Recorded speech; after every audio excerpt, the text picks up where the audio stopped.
Hello, everybody. As you're all astrology enthusiasts, I know you've looked at charts before. But the question is, have you really looked at charts before? Now, I know you're going to say, well, yeah, I look at charts, I assess them pretty deeply, but you know what?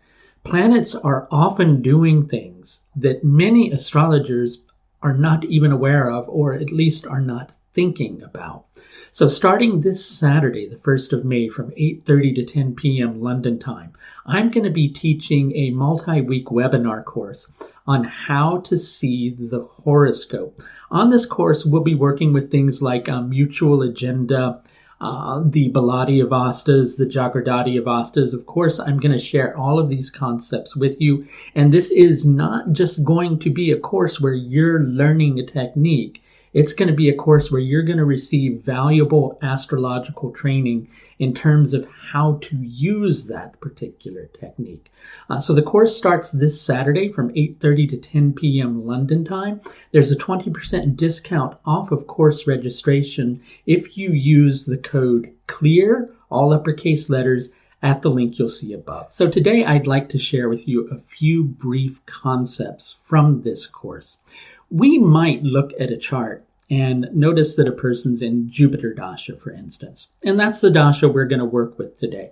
And immediately, by knowing that the client's in Jupiter Dasha, we know a few things already. We know that Jupiter can be a planet that's connected to children, for instance. We also might know that Jupiter can be connected to spouse for women. We also know Jupiter is a planet of gains. So immediately we think of those particular concepts, and we might think of a few more, like the equal house that the planet rules, and kind of start thinking of those particular things.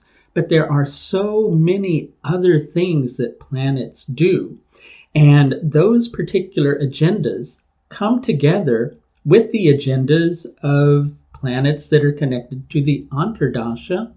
And by those planets sharing mutual agenda, they create particular events.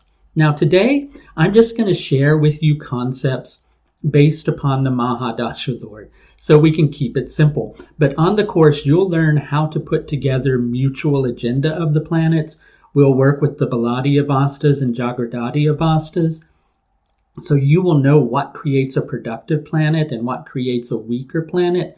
All of these things will be contained on the course, and as I mentioned, I'll also be training you on how to use this particular technique. So I'm going to take you into a horoscope chart at the present moment, and as I said, we're looking at Jupiter Dasha for this individual. Now we're looking at the D10 chart for them, and immediately you'll notice that Jupiter rules the 2nd and the 5th equal house. And you may look and see this number 5 and this number 12, and immediately you'll go, what's that about? Well, those are house cusps, right? So house cusps are another representation of a house, and when we go to create divisional charts, house cusps get relegated to particular rashis, much like planets do, right? So even though you've got the 2nd and 5th equal house in Sagittarius and Pisces respectively, you also have the 5th house cusp in Sagittarius and the 12th house cusp in Pisces.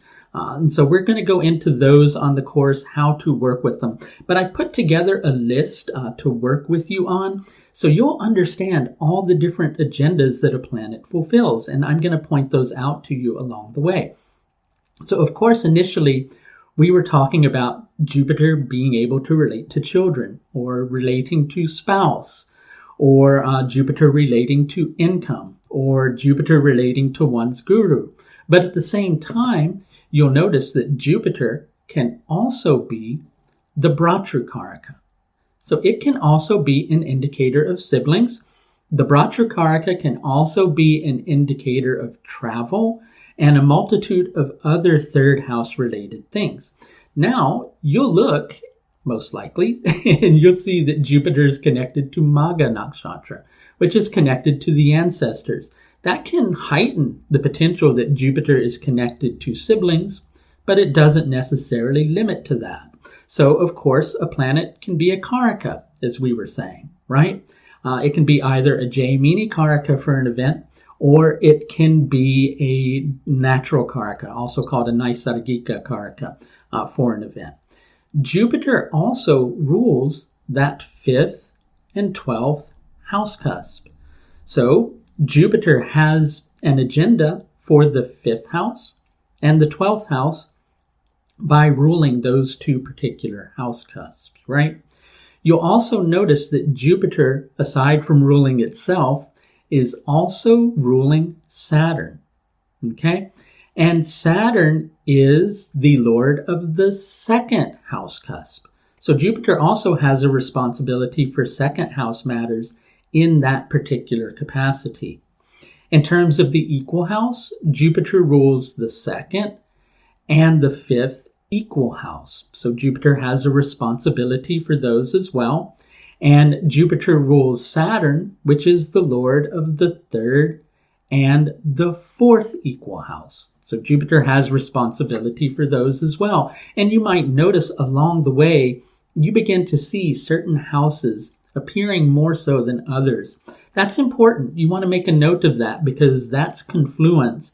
And again, when that planet comes together with other planets to create an event, that confluence heightens and it's going to give more of a potential to it being related to those particular things that you're seeing a lot of. So Jupiter also, as we're seeing, rules Saturn. So with Jupiter ruling Saturn, everything that Saturn's a karaka of, Jupiter is going to be supporting the agenda of. Saturn's the natural, health indicator. It's also an indicator of difficulty. Saturn is also an indicator of career, and a lot of people don't know that because Saturn gives us the determination to persevere until we're successful. So as we're looking at the D10 chart, of course, that becomes important. So everything that Saturn's a karaka of, Jupiter's going to have the agenda for. You'll also notice that Saturn's the Dara Karaka. So that gives Jupiter an extra relationship agenda through dispositing the Karaka for the event. You also want to look at what Jupiter is a Rashi Lord of from. That's very difficult to say. You want to take a look at the things that Jupiter is a Rashi Lord of from a particular Karaka. I'll explain. In this instance, we're looking at the Dashamsha chart, which obviously is used for success. People tend to use it more for career, though. So we'll focus on career today. So the Atma Karaka is important in regards to career. I know a lot of people have learned the Amacha Karaka. I generally find you get better results from the Atma Karaka. And Saturn is also a career indicator. So if we look at Mercury, who's the Atma Karaka in this particular instance, what we'll notice is that Jupiter rules the 9th and the 12th equal houses from the Atma Karaka. So in regards to career, Jupiter has a 9th and a 12th agenda. You'll also notice that Jupiter rules the 1st and the 4th from Saturn, the Naisargika Karaka for career. So Jupiter also has those agendas in regards to career, and those become important as well. You'll also notice that Jupiter can rule a Rashi Lord from a Karaka. So you see, it starts to get a little bit complex, but over time you'll begin to just naturally see these things. So since Jupiter rules Saturn, Saturn's the 10th and the 11th equal house Lord from the Atma Karaka Mercury, right? So all of those things come together to become agendas that Jupiter has. Now you're watching this video and right now I imagine your head is completely spinning around and you're going, how am I going to remember all of those things? Practice, practice, practice. And that's what this particular course is all about, is to give you training in how to work with this. Also, Jupiter and Mercury have a special agenda which relates to manifesting the agendas of things that they come into contact with. They do this to the extent of their dignity. Now here we have a really good, strong Jupiter, and we need to take a look at the houses it's Rashi aspecting. So when you take, and we work with Rashi aspects for this. That's another thing. So if you don't know your Rashi aspects, you'll learn them on this course. What we'll notice is that Jupiter is Rashi aspecting the 2nd equal house. It's in the 5th equal house. It Rashi aspects the 8th equal house, and it also interacts with the 11th equal house. Now you'll notice these house cusps here as well. Jupiter will manifest those house cusps too. The 12th house cusp and the 6th house cusp, as well as the 5th and the 11th. Jupiter is also Rashi aspecting Saturn, the Karaka for career, and Jupiter rules Saturn. And important things happen when you're in a dasha, antardasha period, like Jupiter-Saturn, where the Mahadasha Lord rules the antardasha Lord. Those mark big periods of time within that particular dasha period in relation to the Varga chart that you're looking at. So as you can see, there are so many different factors that go on simultaneously in a horoscope. And interestingly enough, you'll find that planets are often honoring all of those agendas simultaneously. What do I mean by that? Well, in my particular horoscope, Venus is the Nati Karaka. But Venus is also a planet that makes me money. So when Venus is making me money, Venus always brings that money in at the last possible moment, which is how the Nati Karaka works. It relates to delays, things along those lines. So planets are simultaneously honoring like all of their agendas. Which of those things come to fruition at which particular period of time relates to something called mutual agenda. We're not going to have time to go into that today. I just wanted to share some brief concepts with you that we're going to be going into depth with over the duration of the course. Now, again, this course is not just teaching you a technique and going, there you go, here's the technique, now, go away and do it, right? We'll be done with the technique most likely within the first several classes of the course, right? Like probably by the time we get into maybe 15 or 16 classes, maybe like 21, 22, you'll have all the different concepts of the technique down. The rest of the course is practice, right?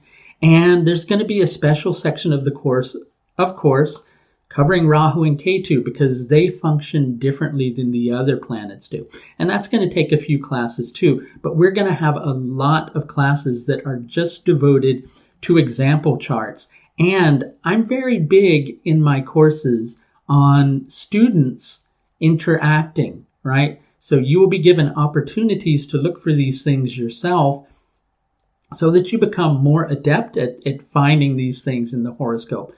Don't be shy. Because actually this is a technique that's very intricate, and it takes some good time to learn. And everybody comes into the course picking it up and being confused. So it takes a while to get adept at these things, but I'll help everybody along. Again, the idea is to train you in how to see these things, not just to give you some technique and then leave you with the technique. So I hope that's helped you to have a little more information on what we're going to be covering on this particular course. Again, if you'd like to register, there is a 20% discount either on the trimester registration or on the full course registration. Trimester is roughly 13 weeks and the full course is 40 weeks. And it's going to be going on for a while, but it's necessary because by the time you're done with the course, if you stick with the course, you're going to be able to do this. And you'll be amazed at how much your